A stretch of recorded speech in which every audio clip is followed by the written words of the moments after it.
Hello guys, magandang araw. It's me again, Kamutika TV.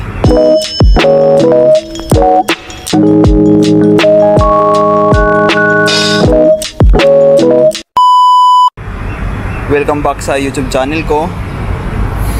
At kung bago ka lang, huwag kalimutan i-subscribe at iyan na lang bell dyan para ma-update ka sa mga bagong vlog about dito sa Macau, about sa mga pag-apply, about sa basta dito sa Macau guys.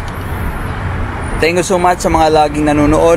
Ayan, thank you so much sa inyo. And shout out sa mga nasa iba't ibang bansa outside the Macau, Pilipinas, lahat. Shout out sa mga subscriber ko. Thank you so much guys sa laging panonood. And gusto ko rin i-shout out yung mga mandirigma natin dito sa Macau na patuloy na lumalaban at hindi nawawalan ng pag-asa. Yan, tama yan. Dapat lagi tayong positive, lagi tayong malakas ang loob. Huwag tayong mag-isip ng negative guys, kasi magre-reflect sa atin yan. Ayan, lagi magdasal, especially yan sa mga nag-apply dito sa Macau, na nandito, napaubos na yung visa. Talaga guys, magdasal tayo, diba? At mas lalo natin sipagan sa paghanap ng trabaho. Kasi kung wala talagang sipag guys, kung lagi tayong tinatamad, walang mangyayari. Pero huwag tayong mawala ng pag-asa, kasi hanggat may visa, may pag-asa guys. Kahit isang araw lang na lang yan guys, hahabol pa yan, di ba? Magdasal lang. At kung nag-exit ka man ngayon sa Thailand, kung saan ka man nag-exit, na hindi ka nakahanap ng trabaho sa Macau, bumalik ka guys, balik ka ng balik dito sa Macau. Huwag ka titigil hanggat di ka nakakahanap ng trabaho, kasi marami na yan. Kasabay ko sa Thailand, pang 9 beses niya na dito sa Macau bumalik. Nung pang 9 beses niya na bumalik, yun, 1 week lang guys, nakahanap na sa trabaho. Ayan, hindi siya nawalan ng pag-asa, balik lang siya ng balik, kasi naumpisan niya na sabi niya, hindi ako uuwi hanggat walang trabaho. Kaya sabi niya, balik lang ako ng balik hanggat di ako nakakanap sa Macau ng trabaho. Ayun, sa awa ng Diyos, sabi nga nila nakaprepare na ni God. Binigyan siya ng trabaho in a perfect time guys. And siguro hindi pa napapanahon, kasi prepare pa ni God yung bibigay sa kanyang trabaho. Siguro yung mga 9 times na yun, 8 times na pumunta sa dito sa Macau, hindi pa siya nun, kumbaga inaayos pa ni Lord yung papasukan niyang trabaho. Ayan, cleaner siya ngayon guys. And ayan, shoutout sa'yo pre. Alam mo, minsan nanonood ka sa mga vlog ko. Thank you so much. Ayan, kasabay ko sa Thailand mag part time. And kabisado niya ng Thailand kasi ilang beses siya bumalik doon. Huwag tayong mawala ng pag-asa guys. Yun lagi. Huwag tayong uuwi hanggat dito nakakanap ng trabaho, diba? Nakakaya yung uuwi ka ng Pinas, tapos sasabihan sa'yo ng mga kamag-anak mo, ano nangyari sa'yo sa Macau? Nagsayang ka lang ng pera, nagsayang ka lang ng araw, imbis na hinahanap mo na ng trabaho dito. Kung uuwi ka na may trabaho, wala silang masabi sa'yo, kundi sabihin, oy, sana all, congrats. Yan, diba? Baka sabihin pa ng mga kamag-anak mo, ako din, punta ako ng Macau, di ba? Nakakataba ng puso yung uwi ka ng Pinas na may trabaho na dito sa Macau. Bakasyon ka na lang, di ba? Kaya ingatan natin guys yung trabaho natin. Kung may nangaaway man sa atin na in-check sa trabaho, yan yung huwag nating papatulan. Kung inaaway tayo, kaibiganin natin. Kasi dyan tayo mapahamak pag inaway natin yan. Hindi tayo taga rito di ba? Dapat tayo magpakumbaba. Kasi hindi naman sila papasahod sa atin di ba? Yung boss naman. Basta trabaho lang tayo yung trabaho. Ayan guys, for today's video is tatalakayin natin kung ba't hindi tayo agad nakakahanap ng trabaho dito sa Macau. Ang daming nag-exit ng Thailand, kung saan man bansa. Basta wag lang kayo sa Pilipinas, mahirapan kayo makabalik. Marami nag-exit, di nakahanap ng trabaho, kasi nga yan isa dyan sa nakaka-problema guys, yung mga barkada dito sa Macau. Example, mag-isa ka lang muna nag-a-apply, tapos may nakilala kang isang grupo, tapos mula nun sabay-sabay na kayo nag-a-apply. Yung problema kasi dyan guys, hindi may iwasan mag jamming sa gabi, inom, tapos kinabukasan usapan nyo, ganun, apply tayo bukas, tapos kinabukasan, wala na kasi lasing. Next time na lang tayo, pre. Ayan, yan yung pinaka experience ko yan. Based din sa experience ko, hindi ka aalis kasi yung mga kasama mo hindi rin mag-a-apply. Di ba, nabawasan na yung araw mo. Imbis nung time na yun na hindi ka nag-apply, may napasukan ka na pala noon, di ba, na-hire ka na noon, hindi ka nag-apply, sayang. Yan guys, isa yan, yung mga barkada. Alam nyo guys, huwag kang didepende sa barkada dito sa Macau. Mahirapan nga talaga makahanap trabaho dito kung nakadepende ka sa barkada. Yung mga barkada mo, pa-easy lang. Kung gusto nila mag-apply, ga-apply sila. Kung ayaw nila, huwag ka didepende sa kanila. Kung ayaw nila, di umalis ka, diba? Mas maganda nga ikaw lang mag-isa eh. Pag pumasok ka sa agency, no choice yung agency, ikaw kukunin kasi ikaw lang mag-isa nag-apply dun eh, di ba? Ganun. Huwag ka didepende sa mga kasama mo, mga kaibigan mo. Huwag ka didepende. Basta kung araw-araw walis ka, pasa ka, ikot-ikot ka dito sa Macau, wala ka namang gagawin sa bahay kung uwi ka eh.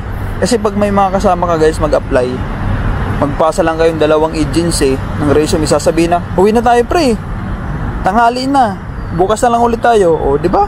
Sayang yung araw. Dapat lahat ng agency pasahan mo dito, especially yung Singwa na yan. Singwa yan sa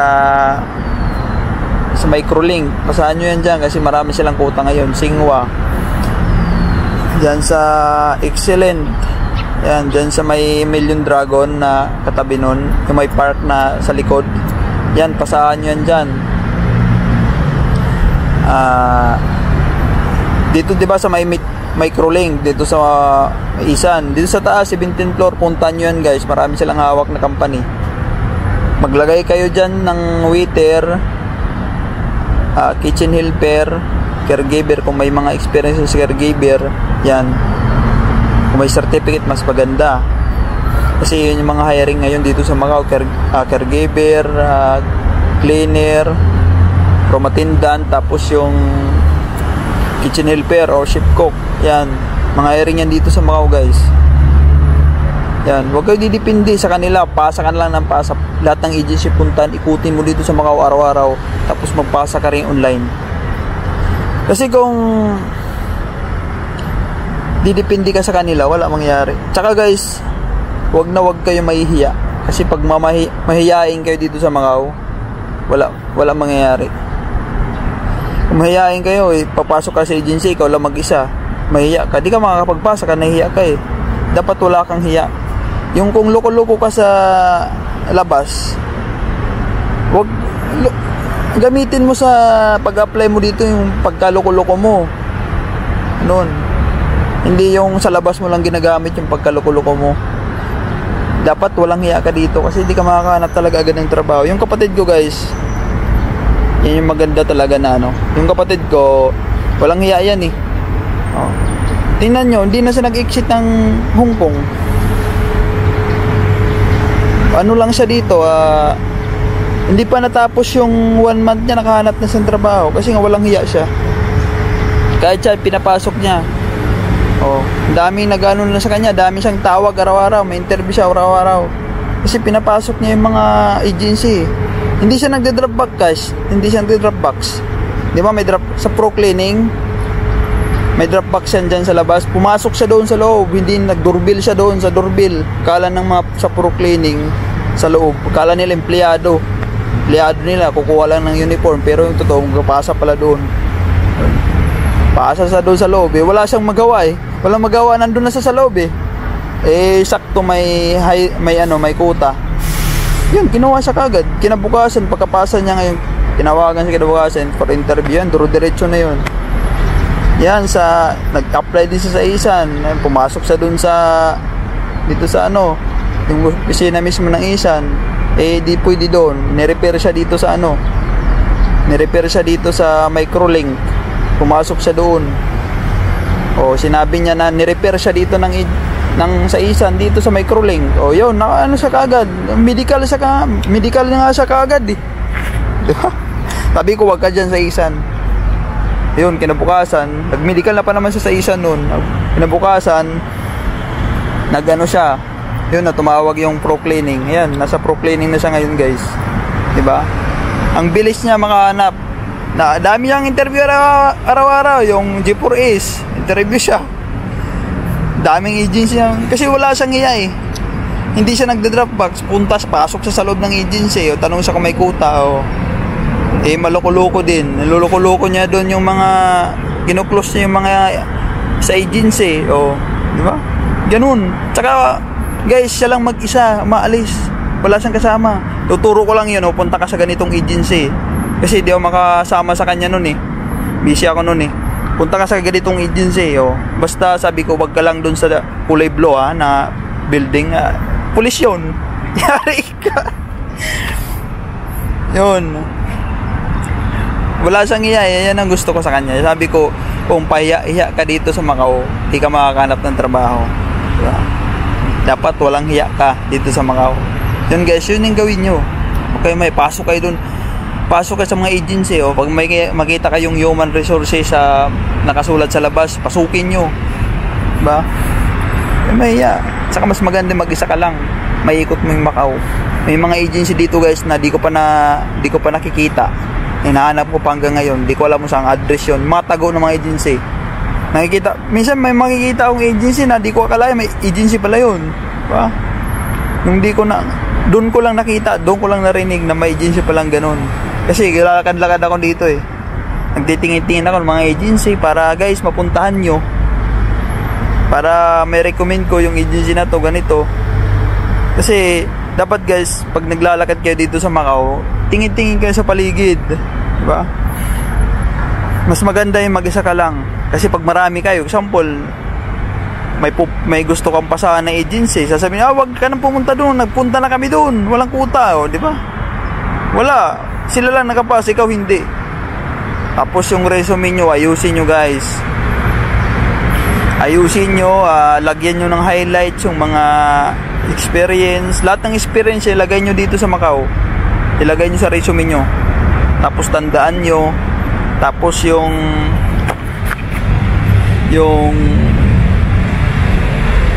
sulat malalaki hindi maliliit.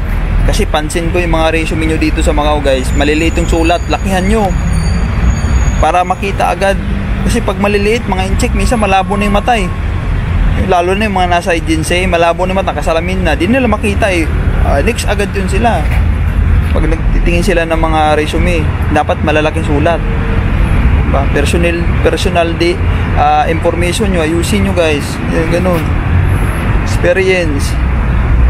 Yan, damihan nyo experience, wag lang 2-3. Kung pwede nga lang 10. Kung lalaki ka, maglagay ka ng lahat, security, ganun. Kung babae ka, matangkad ka, maglagay ka rin ng security. DH, maglagay ka sa babae. Wag na kayo guys mapili, lalo na sa mga babae. Pag paubos na yung visa nyo, mag-DH na lang muna kayo, pansamantala. Huwag kayo muna mapili. Pag nag-DH na kayo, pag nakaipon na kayo pang placement, saka na kayo mag-cleaner. Apply kayo up 2 months before ma-end yung visa nyo in contract. Apply kayo cleaner. Wala nang problema kasi may pang placement na kayo. Kasi dalawa lang problema dito guys sa Macau. Yung paghahanap ng trabaho, mahirap mahanap yan. Katapos ng makahanap ng trabaho, problema na naman pang placement. Kaya guys, yun yung anuhin nyo. Huwag muna kayo mapili yung mga gusto nyo. Saka na yun pag may budget na kayo, pag nakahanap na kayo ng trabaho. Kasi pag mapili kayo sa Macau guys, di kayo makahanap trabaho, mahirapan kayo. Ganon. Kung ano man nandyan, yun lang muna, pansamantala. Kasi yan lang muna yung binigay ni God eh. Para hindi ka siguro mahirapan. Para hindi ka kasi kung magano tayo guys, maghanap tayo ng gusto natin ng trabaho, mapili tayo, wala, maubusan tayo ng budget. Hindi naman tayo mayaman. Kung ano nandyan, tanggapin mo, kasi yun yung binigay ni Lord, tulong sa'yo yun, tanggapin mo, huwag ka muna mapili. Ang dami naghahanap ng trabaho ngayon. Kaya guys, pagandahan na lang resume dito ng labanan, lakihan mo yung sulat. Tsaka pag ngayon guys, magpasa kayo ng resume sa hapon, huwag na sa umaga talaga. Kasi sa umaga pa lang puno na yung mga drop box, nasa ilalim ka na pag maaga ka pumunta. hapon. Pero yung mga abot-abot lang, walang drop box, umaga mas maganda. Yung drop box lang yung hapon.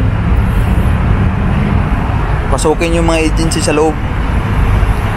Yan ang mas maganda. Pag marami kayo, dapat isa lang yung papasok sa agency, ha? Huwag marami. Kasi magalit sila yun dun sa loob. Kayo mawala ng pag-asa. Magkaroon kayo ng lakas ng loob. Hanggat dapat nga, paubos na yung visa nyo, palakas yung loob nyo eh. Paano na kayo ng paano eh. Kumbaga, desidido na kayo. Kasi kung paubos na yung visa mo, tapos nangihina ka, isipin mo lagi, di na ako makahanap dito ng trabaho kasi ubos na yung visa ko. Ano kaya to? Huwag ka mag-isip ng ganyan guys. Hanggat may visa, may pag-asa yan. Diba? Kahit yung kasama ko nga sa, shoutout sa'yo pre, nasa laundry na siya ngayon. 2 days na lang, exit na siya ng Thailand. Diba? Napaka-swerte. God timing talaga eh. Diba? 2 days na lang, exit na. O, diba? Nagulat siya, biglang may tumawag. Kanya. Helpful guys, mag-apply kayo dyan sa helpful lagi. Pasa kayo ng reason. Sa helpful siya natawagan. Sabi ko, hanggat may visa, may pag-asa eh. Diba? Yung gusto nila makuha, yung mga paubos na yung visa eh. Yung mga agency. Basta wag lang kayong papaloko sa mga agent ng mga Pilipino ha. Basta pag may money involved, wag kayong bibigay. Diba? Wag kayo basta-basta bibigay. Kung sa agency man, magbabayad kayo ng placement, kalahati lang muna. Diba? Partial muna bago, kasi kung nandyan na yung, sabihin mo, kung nandyan na yung green chop, full ko yun. Sa ngayon, ito lang muna. Temporary kasi, sabihin mo, dami ng mga scammer sa Macau. Diba? Ganun. Pag mga Pilipino may mag-alok sa'yo ng trabaho, sabihin mo sa kita bibigyan pag nandyan yung green chop. Pero kung meron kasi nangangako minsan na green chop, wala naman pala. Kasi dito guys sa Macau na hihingan ka na ng pera. Wala ka pang interview, sasabihin na sa'yo para mauna ka na sa green chop. Anong kalokohan nyo? Wala ka pang interview eh. Di mo pa nga alam yung employer mo kung sino mamaya kwento lang yun. Pag ganun guys, negative na yan. Huwag na kayo hingan kayo agad ng pera, negative yan. Kaya lagi ko sinasabi sa inyo guys, para hindi kayo maluko. Gusto ko lang maging concern sa inyo. Kung kayo masyadong atat, sinabihan lang kayo na kayo unahin, magbigay ka ng 1,000, 3,000 MOP, unahin kita kasi pobos yung visa mo, bigay ka naman. Dapat huwag kayong atat, mag-isip kayo muna bago magbigay. Kasi diyan kayo may scam. Tawag dun, scammer na yun. Tawag dun pag may pera agad. Yun lang guys, sana nakatulong ako sa mga advice. Sinasabi ko lagi, huwag kayong mahiya dito sa mga, dapat kapal ang mukha yung nyo dito, baon, para makahanap kayo agad ng trabaho. Yun lang guys, thank you so much sa mga lagi nanonood, and huwag kalimutan magdasal. Importante yan. Yun lang guys, I love you all. Thank you so much.